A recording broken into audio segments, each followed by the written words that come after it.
Welcome back दोस्तों। आज मैं आपके सामने रिसेंटली तमिल प्लेटफॉर्म पे रिलीज हुई एक जबरदस्त सस्पेंस थ्रिलर मूवी को लेकर आया हूँ, जिसका नाम है सीसा। एक्चुअली एक अंडररेटेड टाइप मूवी है, लेकिन कंटेंट बहुत ही जबरदस्त लगा मुझे और इसी तरह एक बेहतरीन सा मैसेज भी है। सो आई रिक्वेस्ट यू वीडियो को पूरा देखना जरूर। तो अब चलिए फटाफट से वीडियो को स्टार्ट कर लेते हैं। उससे पहले लुटा दो प्यार, फॉलो ऑन इंस्टाग्राम। कहानी की शुरुआत में ही एक एम्बाल्मिंग सेंटर को दिखाया जाता है और इसी सेंटर में सेल्वा नाम का एक बंदा काम करते रहता है। मतलब अगर किसी की भी डेड बॉडी आए तो सेल्वा उस डेड बॉडी का एम्बाल्मिंग करता है, अच्छे से रेडी शेडी करके उनके फैमिली वालों को सौंप देता है ताकि फ्यूनरल कर सके। खैर काम खत्म होने के बाद सेल्वा को किसी के साइड से फोन आने पर ये शॉक में रह जाता है। घबराते हुए फटाफट से किसी के घर के पास जाता है तो वहाँ पर ऑलरेडी मीडिया वाले पुलिस वाले होते हैं, क्योंकि इस घर के पास एक बंदे की लाश पड़ी होती है। ये देखकर सेल्वा तो और शॉक में रह जाता है और इसी तरह पुलिस वालों को सारे घर में कोई भी नजर नहीं आता। मतलब घर के अंदर कोई भी मौजूद नहीं होता और बाहर लाश पड़ी होती है। तभी सेल्वा अपने एम्बुलेंस ड्राइवर को फोन करके किसी की डेड बॉडी को डिलीवर करने के लिए ये खुद जाने लगता है। दूसरे सीन में मूवी के हीरो मोगिलिन को दिखाया जाता है, जो एक पुलिस ऑफिसर होता है। फिलहाल मोगिलिन का सुपीरियर मोगिलिन को अपने पास बुलाकर ये कहने लगता है कि तुम फटाफट से ड्यूटी पर ज्वाइन हो जाओ। एक्चुअली मोगिलिन कुछ दिन की छुट्टी ली होती है, तो इसका सुपीरियर इसकी छुट्टियां कैंसिल करके दोबारा ड्यूटी पर ज्वाइन होने के लिए कहता है। और इसी तरह मुगलिन ने अपने लास्ट केस में कुछ कांड किया था। मतलब उस केस में किसी बड़े पॉलिटिशियन का हाथ था, उसी पॉलिटिशियन को गिरफ्तार करने चला।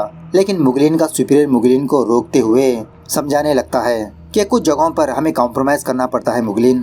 खैर वो सब कुछ छोड़ो, इनसे मिलो, ये है मेरे फ्रेंड कृष्णमूर्ति। कल से इनका नेफ्यू आदवन और उसकी बीवी मालविका गायब है, मिसिंग है। और इसी तरह घर के बाहर एक बंदे की भी लाश पड़ी है, जो उस घर में काफी सालों से काम करता था। उसका नाम है राजू। ऑलरेडी हमारा लोकल इंस्पेक्टर वहां पर जाकर सारी चीजें डिटेल्स हासिल कर चुका है। अब तुम इस केस को टेकअप करके फटाफट से सॉल्व करो, ये बहुत ही परेशान है। इस तरह से मुगलिन को वो सारे केस के डिटेल्स देने लगता है। उसके बाद मुगलिन, कृष्णमूर्ति, इंस्पेक्टर उस घर के पास जाते हैं जहाँ पर राजू की हत्या हुई थी। इंस्पेक्टर मुगलिन को केस के सारे डिटेल्स बताने लगता है कि सर एक्चुअली इस घर में एक कपल रहते हैं, आदवन और मालविका। रिसेंटली इन दोनों की शादी हुई और ये जो बंदा राजू मरा है ना, ये काफी सालों से यहीं पर काम किया करता था। कुछ सालों पहले आदवन के फादर की डेथ हो गई थी। और इसी तरह आदवन का एक बेस्ट फ्रेंड है जिसका नाम है सेल्वा।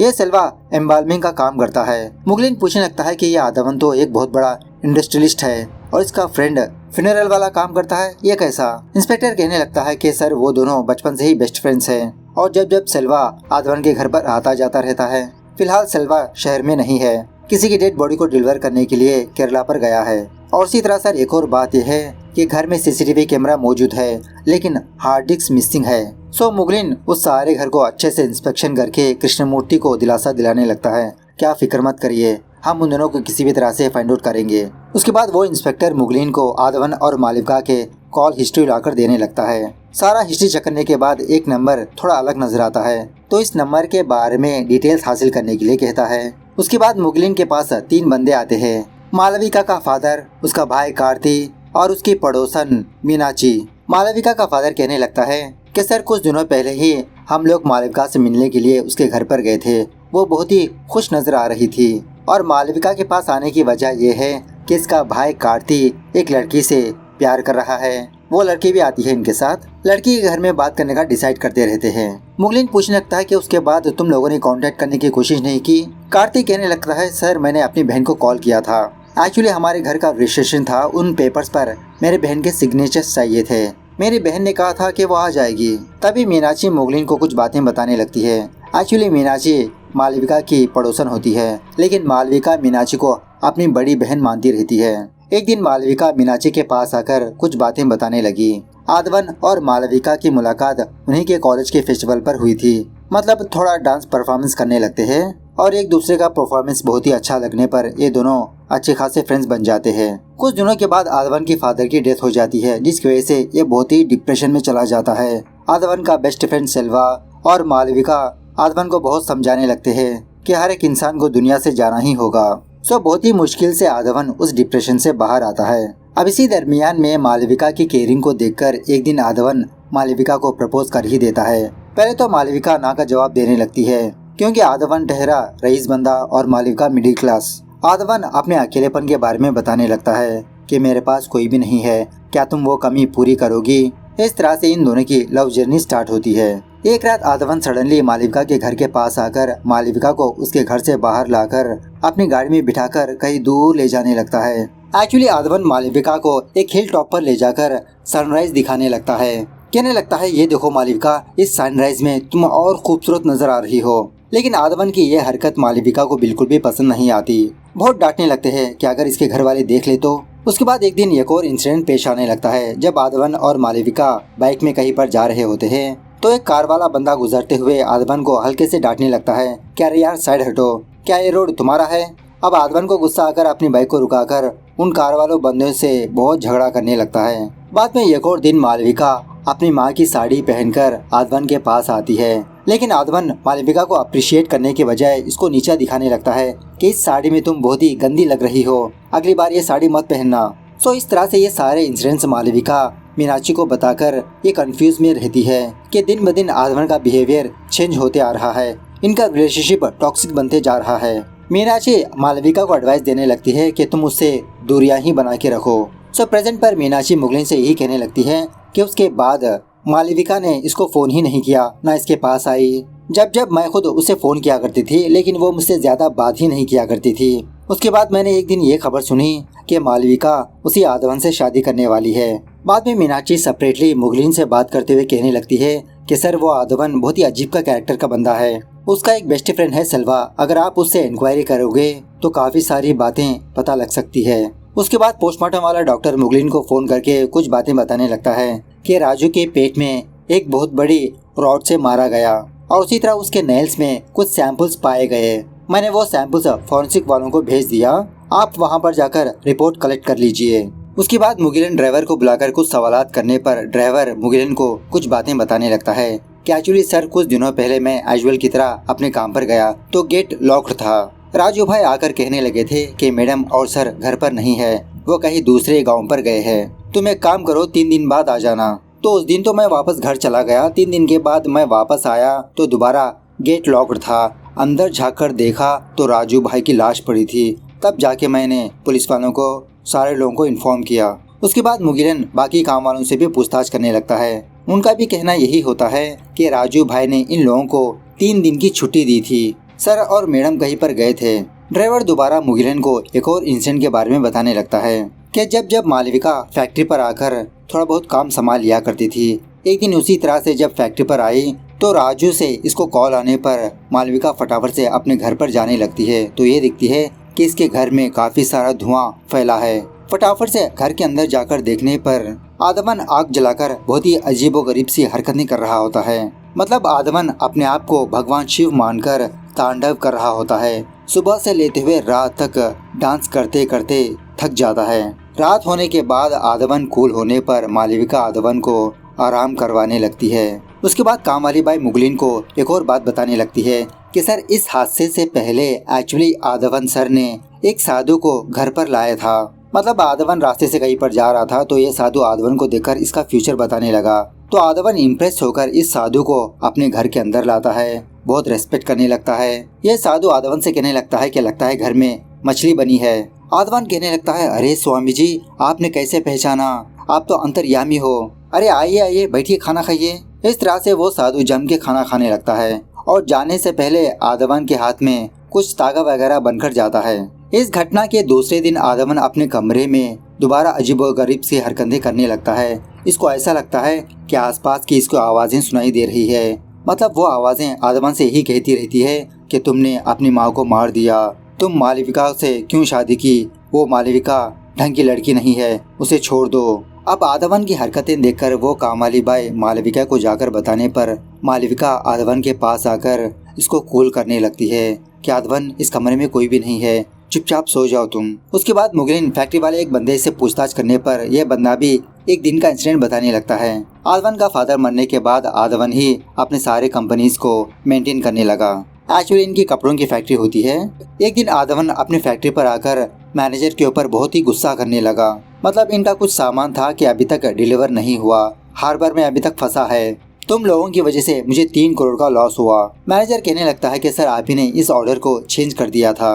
मतलब गलती यहाँ पर आदवन की होती है, लेकिन आदवन ये चीज भूल चुका होता है। तो इसी दरमियान में आदवन को दोबारा कुछ आवाजें सुनाई देने लगती है। वो आवाजें आदवन से ही कहने लगती है कि तुम एक लूजर हो, तुमने अपनी कंपनी का लॉस कर दिया, 3 करोड़ का लॉस। अब आदवन की ऐसी हरकतें देखकर ड्राइवर मालविका को फोन करने पर मालविका दोबारा आदवन के पास आकर इसको कूल करने लगती है। खैर दूसरे दिन सेल्वा मुगलिन के पास आता है और आते ही यही सवाल पूछने लगता है कि सर आदवन और मालविका के बारे में कुछ बात पता चली। मुगलिन डांटने लगता है क्या तुम नाटक कर रहे हो? तुम्हारे बेस्ट फ्रेंड के घर में एक बंदे की डेथ हो गई और उसी तरह तुम्हारा बेस्ट फ्रेंड मिसिंग है और तुम अब नजर आ रहे हो। सेल्वा यही कहने लगता है कि सर एक्चुअली मैं डेड बॉडी को डिलीवर करने के लिए केरला पर गया था। मुगलिन पूछने लगता है कि अच्छा मुझे ये बताओ, तुम्हारा फ्रेंड तो एक कंपनी का ओनर है, अगर वो चाहे तो तुमको अपनी कंपनी में अच्छी सी जॉब भी दे सकता है। सेल्वा कहने लगता है कि सर एक्चुअली ये काम मेरे फादर का है और मैं अपने पैरों पर खड़ा होना चाहता हूँ, इसलिए मैं यही काम कर रहा हूँ। मुगलिन पूछने लगता है कि मैंने सुना है वो आदवन कुछ अजीब का कैरेक्टर है। सेल्वा कहने लगता है कि एक्चुअली सर उसके फादर मरने के बाद वो थोड़ा डिप्रेशन में चला गया। इसी दरमियान में मालविका से भी मुलाकात हुई। हम दोनों ने मिलकर आदवन को डिप्रेशन से बाहर निकाला।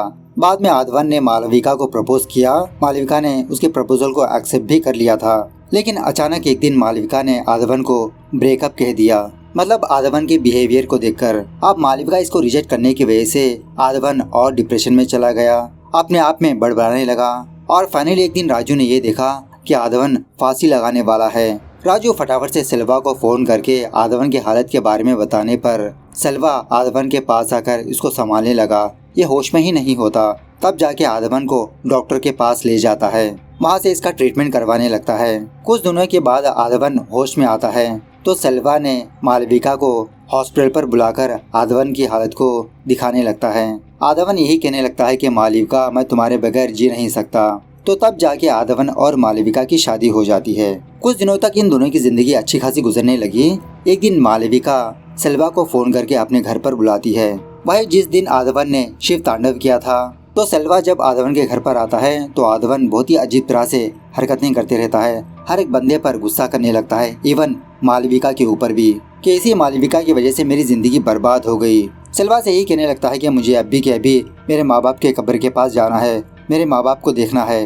तो सेल्वा मालविका को घर में ही रुकाकर सेल्वा और राजू आदवन के पीछे पीछे जाने लगते हैं। आदवन अपने माँ बाप के कब्र के पास जाकर अपने माँ बाप को बहुत याद करने लगता है कि तुम लोगों ने मुझे छोड़कर क्यों चले गए, और वहीं पर बहुत दारू भी पीने लगता है। उसके बाद आदवन दोबारा वापस अपने घर पर आकर बहुत हंगामा करने लगता है। बहुत ही मुश्किल से सेल्वा आदवन को कूल करके वहाँ से चला जाता है। तो सेल्वा यही सारी बातें मुगलिन को बताकर कहने लगता है कि जब मैं जर्नी पर था ड्राइवर ने मुझे कॉल करके घर के हादसे के बारे में बताया कि राजू भाई मर चुका है और आदवन मालविका मिसिंग है, प्लीज सर उन दोनों को किसी भी तरह से फाइंड आउट करिए। मुगलिन कहने लगता है ठीक है, तुम शहर छोड़कर मत जाना। उसके बाद जब सेल्वा वापस अपने घर पर आता है तो इसकी माँ सेल्वा से ये कहने लगती है कि अरे बेटा अभी अभी आदवन तुम्हारे लिए आकर गया। यह सुनने के बाद सेल्वा आदवन को ढूंढने लगता है हर जगह पर। रात होने तक भी इसको नजर ही नहीं आता। फाइनली सेल्वा को आदवन नजर आता है किसी जगह पर। जब आदवन को अपने साथ ले जाने वाला होता है तो आदवन सेल्वा पर टूट पड़ता है, उसको बहुत मारने पीटने लगता है और ये भी कहने लगता है कि बताओ मेरी मालविका कहाँ पर है, तुमने मेरी मालविका को क्यों मार दिया, मेरी मालविका को मुझे लौटा दो। यह सुनने के बाद सेल्वा शॉक में रह जाता है कि मैं क्यों मालविका को मारूंगा। बाद में बहुत ही मुश्किल से इसको कंट्रोल करके हॉस्पिटल पर ले जाने लगता है। वो डॉक्टर सेल्वा से कहने लगता है सेल्वा फटाफट से इसका ट्रीटमेंट शुरू करना होगा, तुम मालविका को यहाँ पर बुलाओ, सिग्नेचर्स चाहिए। तो सेल्वा मालविका को फोन करने पर मालविका उस डॉक्टर से बात करते हुए कहने लगती है कि डॉक्टर मैं फिलहाल कुछ काम से बेंगलुरु पर आई हूँ, आप ट्रीटमेंट स्टार्ट कर दीजिए, हम फॉर्मेलिटीज बाद में देखेंगे। सो बाद में हॉस्पिटल वाले आदवन को पकड़कर अंदर लाने पर डॉक्टर्स इसका ट्रीटमेंट करके इसको कूल करने लगते हैं। खैर कुछ घंटों के बाद आदवन को होश आता है।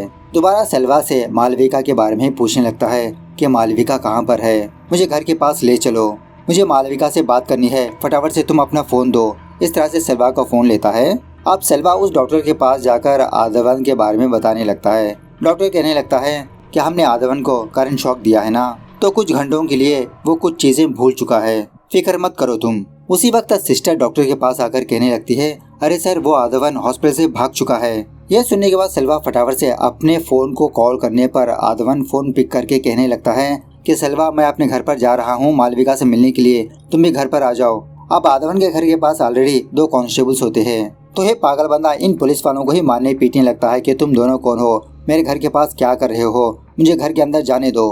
अब वहाँ का एक कांस्टेबल मुगलिन को फोन करके यहाँ पर बुलाने पर मुगलिन फटाफट से आदवन के पास आकर इसकी हरकतें देखकर आदवन और सेल्वा को पुलिस स्टेशन पर ले जाने लगता है। पुलिस स्टेशन आने के बाद भी इसकी हरकतें कम नहीं होती, पागल साला बेवड़ा सारा पुलिस स्टेशन हंगामा कर देता है। अब मुगलिन को गुस्सा आकर आदवन और सेल्वा को लॉकअप में बंद कर देता है। उसके बाद मुगलिन डॉक्टर के पास जाकर आदवन की हालत के बारे में पूछने पर डॉक्टर से इसको ये बात पता चलती है कि एक्चुअली आदवन को बाइपोलर डिसऑर्डर है। मतलब कभी आदवन सैड होने लगता है, कभी गुस्सा करने लगता है, कभी मायूस होने लगता है। उसका ट्रीटमेंट ढंग से नहीं हुआ, इसीलिए इसकी हालत ऐसी बनती जा रही है। मुगलिन फैक्ट्री के मैनेजर के पास जाकर मालविका के बारे में पूछने लगता है कि मैंने सुना है कि मालविका बेंगलुरु पर गई है। मैनेजर कहने लगता है कि सर बेंगलुरु में हमारी कोई डीलिंग ही नहीं है, अगर मैडम कहीं पर जाती तो मुझे बताकर जाती ना, मुझे तो इसके बारे में कोई आइडिया नहीं। सो मुगलिन यही सारी केस के डिटेल्स अपने सुपीरियर को बताने लगता है। इसका सुपीरियर कहने लगता है कि मुगलिन मुझे लगता है कि इस केस में सेल्वा का ही हाथ है, शायद उसने आदवन की बीमारी का फायदा उठाया होगा, उसी ने मालविका को गायब किया होगा, उसे तुम अच्छे से इंक्वायरी करके सच के बारे में पता करो। सो मुगलिन सेल्वा के पास आकर थोड़ा रफली पूछताछ करने लगता है और सेल्वा पर ही शक करते हुए एक स्टोरी कहने लगता है कि मुझे लगता है कि तुम्हारा और मालविका का चक्कर चल रहा था और ये बात राजू को पता लग गई। शायद राजू ने तुम दोनों को एक साथ देख लिया होगा, इसीलिए तुम दोनों ने मिलकर राजू को मार दिया। और आदवन तो पहले से ही पागल है, तो धीरे धीरे उसको भी मारकर उसकी सारी प्रॉपर्टी हासिल करने की कोशिश करने लगे तुम दोनों।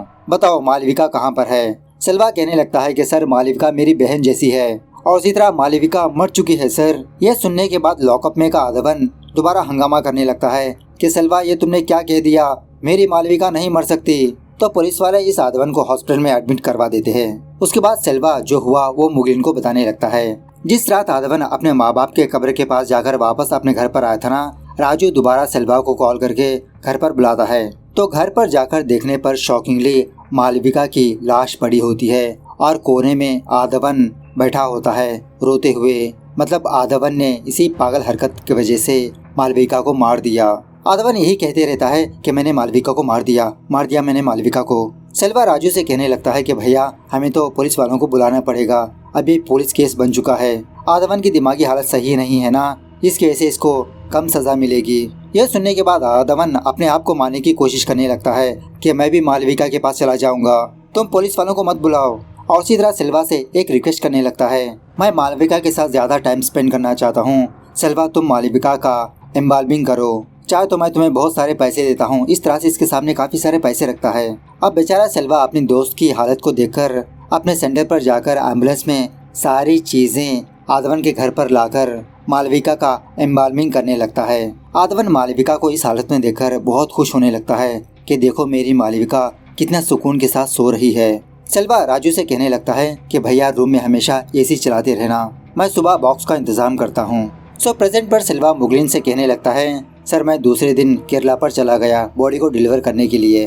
बाद में मुझे ड्राइवर से घर के हादसे के बारे में पता चला और जब मैं घर के पास गया तो पुलिस वाले ऑलरेडी वहाँ पर थे और पुलिस वालों को घर के अंदर कोई भी नजर नहीं आया। मालविका की डेड बॉडी कहाँ पर है अब ये सिर्फ आदवन ही जानता है सर, लेकिन आदवन अपनी याददाश्त खो चुका है। मुगलिन डॉक्टर के पास जाकर आदवन की हालत के बारे में पूछने लगता है कि आदवन की याददाश्त कब तक वापस आएगी। डॉक्टर वही रूटीन जवाब देने लगता है कि मैं कुछ कह नहीं सकता, अगर उसका ट्रीटमेंट सही से होता तो अब तक ठीक हो चुका होता, लेकिन वो तो एक इरेगुलर पेशेंट है। उसके बाद मुगलिन अपने इंस्पेक्टर से इसी केस के बारे में डिस्कस करते हुए कहने लगता है कि इस केस में कुछ मिसिंग है इंस्पेक्टर। इंस्पेक्टर कहने लगता है, अरे सर कुछ भी मिसिंग नहीं है, केस तो बिल्कुल साफ है, आदवन पागल बंदा है, उसने राजू और अपनी बीवी को मार दिया बस। मुगलिन कहने लगता है चलो मान ले आदवन ने राजू को मार दिया, लेकिन अभी तक हम लोगों को मर्डर वेपन नहीं मिला। अब एक पागल बंदा मर्डर वेपन को कैसे हाइड कर सकता है? Something is fishy. मुगलिन अपने सुपीरियर के पास जाकर यही केस के सारे डिटेल्स बताने लगता है। तो इसका सुपीरियर मुगलिन को ये कहने लगता है कि तुम सेल्वा को इस केस में फंसा दो, ऑलरेडी काफी सारे केसेस पेंडिंग है मुगलिन, बात को समझो बाद में देख लेंगे। मुगलिन यही कहने लगता है कि सर सेल्वन के खिलाफ एक भी सबूत नहीं है। अपने पुलिस स्टेशन वापस आकर कॉल हिस्ट्री को चेक करते हुए दोबारा उसी कांस्टेबल से एक नंबर के बारे में पूछने लगता है क्या मैंने इस नंबर के बारे में डिटेल्स हासिल करने के लिए कहा ना, क्या तुमने हासिल किया? कांस्टेबल कहने लगता है, हाँ सर, ये नंबर कार्तिक की होने वाली मंगेतर का है। उसी वक्त फॉरेंसिक वाला बंदा मुगलिन को फोन करके ये कहने लगता है कि सर, राजू के नाखून में जो डीएनए सैंपल्स पाए गए वो सैंपल्स ना आदवन से मैच हुए और ना सेल्वन से, ना ही मालविका से। तो तब जाके मुगलिन को ये बात पक्का यकीन होती है कि इस केस में तीसरा भी कोई बंदा है। उसके बाद मुगलिन कार्तिक के होने वाली मंगेतर के पास जाकर थोड़ा पूछताछ करने लगता है कि हादसे वाले पहले दिन तुमने मालविका को फोन किया था, किस लिए किया था? इस लड़की का नाम होता है सिमी। सिमी जो हुआ वो बताने लगती है कि एक्चुअली सिमी और कार्तिक रिलेशनशिप में होते हैं। एक दिन कार्तिक सिमी से पैसे मांगने लगा। इसके पास पैसे ना होने पर ये सिमी की चेन गिरवी पर रख दिया। कुछ दिनों के बाद जब सिमी कार्तिक से अपने चेन के बारे में पूछने लगी तो कार्तिक यही कहने लगा था, अरे जानू, मैं तुम्हारी चेन लौटा दूंगा ना, थोड़ा सब्र करो। और इसी तरह सिमी को ये बात भी पता चलती है कि कार्तिक ने काफी सारा कर्जा ले रखा है काफी सारे लोगों से। कार्तिक से एक दिन रफली पूछने लगती है कि सच सच बताओ कार्तिक, तुम आखिरकार क्या कर रहे हो? तो तब जाके कार्तिक सिमी को एक सच बताने लगता है कि एक्चुअली कार्तिक और उसके दो फ्रेंड्स बेटिंग ऐप में कोई गेम खेल रहे हैं। 10,000 लगाकर 1 करोड़ भी जीत सकते हैं। सो कार्तिक के बारे में ये बात जानने के बाद सिमी मालविका को फोन करके इसी के बारे में बताने लगती है और ये भी कह देती है कि मैं कार्तिक से शादी नहीं करना चाहती दीदी। प्रेजेंट डे पर इंस्पेक्टर कार्तिक के पास आकर कुछ सवालात पूछने लगता है कि तुमने कहा था उस दिन तुमने अपनी बहन को फोन किया, लेकिन कॉल हिस्ट्री में तो ये दिखाई दे रहा है कि तुम दोनों के बीच बहुत ही लंबी बातचीत हुई। तुमने अपनी बहन से क्या बात की? तो यह सवाल सुनने के बाद कार्तिक घबराते हुए उस इंस्पेक्टर को धक्का देकर वहां से भागने लगता है। किसी रास्ते पर आने के बाद इसका एक फ्रेंड नजर आने पर बाइक लेकर ये दोनों फुर होने लगते हैं, लेकिन उसी रास्ते से मुगलिन गुजरने पर इन दोनों को पकड़ लेता है। मतलब कार्तिक वहाँ से भाग जाता है, कार्तिक का फ्रेंड मिल जाता है। उसके फ्रेंड को पुलिस स्टेशन पर लाकर बहुत पिटाई करने लगते हैं। तो तब जाके ये बंदा पुलिस वालों को कुछ सच्चाइयाँ बताने लगता है कि एक्चुअली एक दिन कार्तिक ने अपने दोनों फ्रेंड्स को एक गेम की लिंक भेजी, बेटिंग गेम की लिंक। 10,000 डिपॉजिट करके इन तीनों ने बहुत ही अच्छा पैसे कमाया। उन पैसों से एक बाइक, सोने की चैन, रिंग खरीदा। लेकिन ये खुशी कुछ ही पलों की थी। कुछ दिनों के बाद ये तीनों ये सारी चीजें बेच दी। उसके बाद जब मालविका को कार्तिक के बारे में पता चलती है तो मालविका अपने फादर को फोन करती है, लेकिन उस वक्त कार्तिक अपने फादर का फोन पिक करके अपने फादर को नहीं देता कि क्या हुआ दीदी, इतना गुस्से में क्यों नजर आ रही हो। इस तरह से अपने फादर का फोन ही स्विच ऑफ कर देता है। मालविका बार बार कार्तिक को फोन करने लगी। कार्तिक ये कहने लगता है कि अरे दीदी, मैंने कुछ नहीं किया, थोड़े दिन सब्र करो, मैं सारा कर्जा चुका दूंगा। उसी तरह से एक रात कार्तिक अपने दोनों फ्रेंड्स के पास आकर बहुत दारू पीते हुए अपने बहन के बारे में बात करने लगता है कि आजकल मेरी बहन का टॉर्चर मैं बर्दाश्त नहीं कर पा रहा हूँ। अब मेरी बहन को एक अच्छी सी वार्निंग देनी होगी, वरना वो मेरे पिताजी को सब कुछ बता देगी। इस तरह से उसी रात ये तीनों आदवन के घर पर जाते हैं। उस रात आदवन बहुत ही हंगामा करके अपने माँ बाप के कब्र के पास जाने लगता है। इसके पीछे पीछे राजू और सेल्वा भी जाते हैं। इसी मौके का फायदा उठाकर कार्तिक मालविका के पास आता है। मालविका कार्तिक को देखकर शॉक में रह जाती है। कहने लगती है कि देखो कार्तिक, अब मैं तुमसे बात करने के मूड में नहीं हूँ, हालत बहुत ही खराब है, फिलहाल तुम यहाँ से जाओ। लेकिन कार्तिक नहीं मानता, अपनी बहन से बहुत झगड़ा करने लगता है कि तुम क्यों बार बार मुझे फोन कर रही हो, एक छोटी सी प्रॉब्लम है, सॉल्व हो जाएगी। और इसी तरह कोई चीज लेकर इसके सर पे वार करने पर इसकी बहन मर जाती है मालविका। बाद में कार्तिक घबराते हुए अपने दोनों दोस्तों के पास आकर यही बात सुनाने लगता है कि अनजाने में मैंने अपनी बहन को मार दिया। और इसी दरमियान में इन तीनों को ये बात भी याद आती है कि उस घर में सीसीटीवी कैमरा मौजूद है। तो हार्ड डिस्क को हासिल करने के लिए ये तीनों दोबारा आदवन के घर पर जाने लगते हैं। सीसीटीवी कैमरा की हार्ड डिस्क भी हासिल कर लेते हैं। और उस वक्त आदवन मालविका के बगल में सोया होता है, बहुत दारू पी रखी होती है उसने। ये तीनों किसी जगह पर आकर इस हार्ड डिस्क को क्रैश कर देते हैं, किसी नदी में फेंक देते हैं। और इसी तरह इन तीनों पर शक ना हो, उसी रात ये तीनों एक छोटे से पिकनिक पर चले जाते हैं और यही इंतजार में होते हैं कि दूसरे दिन आदवन या तो फिर राजू कार्तिक को फोन करके इसकी बहन की खबर सुनाएगा। लेकिन 4 दिन होने के बावजूद भी कोई भी खबर नहीं आती। ये तीनों दोबारा आदवन के घर पर जाने पर गेट को ताला लगा होता है। घर के अंदर के माहौल को चेक करने के लिए ये तीनों दोबारा उसी रात आदवन के घर पर जाते हैं। तो शॉकिंगली राजू इन तीनों को देखकर इन तीनों को पकड़ने की कोशिश करने लगता है। एक्चुअली इस बुढ़ो को कुंफू कराटे जबरदस्त तरीके से आती है। इन तीनों की बहुत पिटाई करता है, लेकिन फैरेली कार्तिक धोखा देकर इस राजू को मार देता है, ऊपर से धक्का भी दे देता है। बाद में ये तीनों वहाँ के सारे अपने सबूत को मिटा देते हैं। प्रेजेंट डे पर सिल्वा ये सारी बातें सुनने के बाद ये बहुत रोने लगता है कि तुम तीनों ने ये क्या कर दिया, अच्छी खासी फैमिली को बर्बाद कर दिया। दूसरी तरफ कार्तिक यही सारी चीजें अपने फोन में रिकॉर्ड करके आत्महत्या कर लेता है और उसी तरह बाकी समाज को भी यही मैसेज सेंड करने लगता है कि कोई भी बंदा बेटिंग ऐप का एडिक्शन ना बने। ये ड्रग एडिक्शन से भी बहुत ही खतरनाक है, अच्छी खासी फैमिली बिगड़ सकती है। उसके बाद आदमन को दिखाया जाता है बेचारे अभी भी मालविका के बारे में कुछ भी याद ही नहीं होता। फाइनल सीन में हम ये देखते हैं कि एक्चुअली एक दिन आदमन और मालविका हनीमून मनाने के लिए किसी हिल टॉप पर गए थे और उसी घर में आदमन ने मालविका की लाश को स्टोर करके रखा होता है और बेचारा ये बात भूल चुका होता है। इस तरह से ये मूवी यहाँ पर दी एंड होती है। तो मूवी कैसे लगी कमेंट करके बताना जरूर। मिलते हैं अगली वीडियो में, तब तक take care, bye bye, see you soon.